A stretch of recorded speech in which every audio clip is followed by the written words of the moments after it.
Hi everyone, just writing a blog article and I thought that it deserved a video around this article.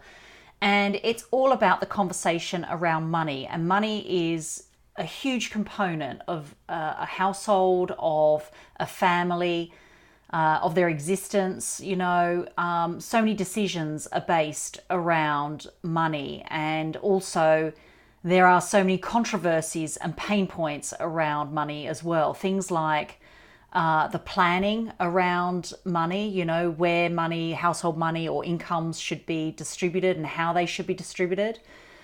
There are arguments and distress around the lack of money. That's a huge factor when it comes to marriages or relationships.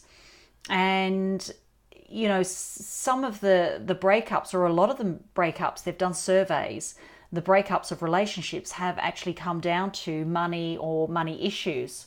So it's a huge factor when it comes to a household, and it's a massive factor when it comes to really thinking about having a plan B in your life or in your family's life.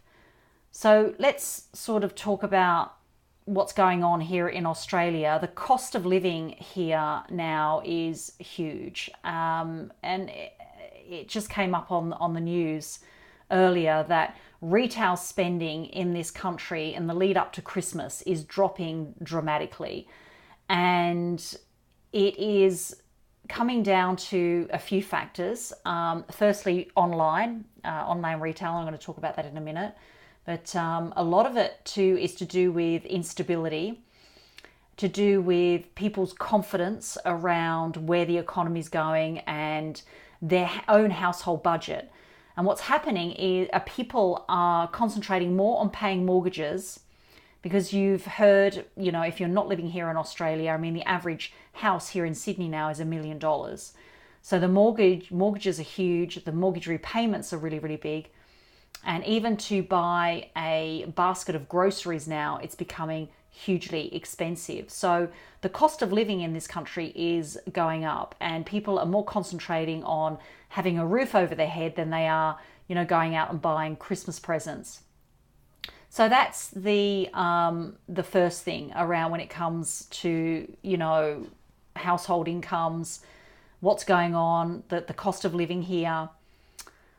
The other thing is that wages have not gone up. So wages here in Australia have really stayed at a stable rate and not increased with that cost of living as well. So that's causing problems in this country, problems in households as well. So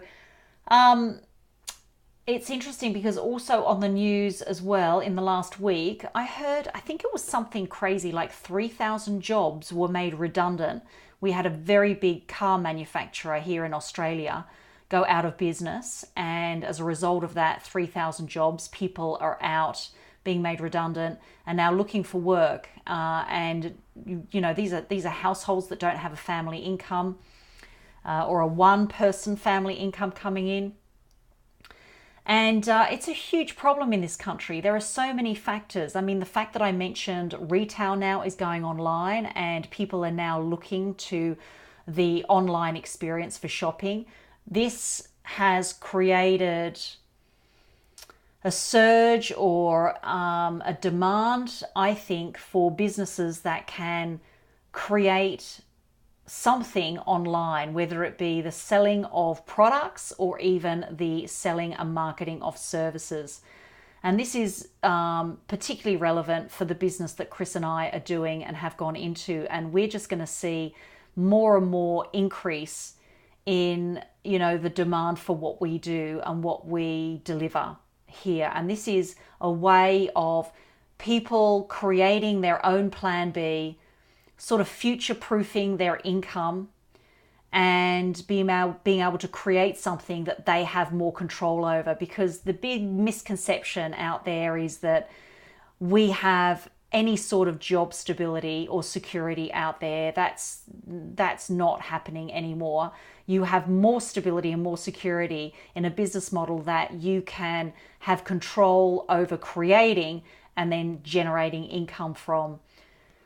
So there's a lot going on out there at the moment, especially here in Australia. Like, I know people that have been made redundant. I know in this area in particular, because we're heavily manufacturing based up here in Newcastle, there is a lot of redundancies happening, and I've experienced friends that are going through it, and the struggle that they go through, not knowing their direction and not knowing what skills to gather, because in a lot of cases the skills that they have now are redundant. They're going to be made redundant, or they are redundant already. And so you've got, people out there that are in their 40s and 50s just not sure on how to reskill or whether to upskill. And it's a little bit scary. And I think that for anyone out there, they should be thinking about or looking at a way of creating and replacing another household income. So very, very important. I'm just going to add this video to the blog. I just felt really, really strongly about this, and the fact that I wanted to share this with you guys, just to give you an awareness of really what's happening, what is happening, and not to be living week to week, planning and looking for the future and looking to see how you can future-proof yourself and your family. So that's my share. If you're interested in anything that Chris and I do, you can go to our website trishandchrisonline.com, and you can also go to our blog page, and that's leadyourlifestyle.com, and always go to our YouTube channel and press that subscribe button for more updates. Over and out for now. Bye.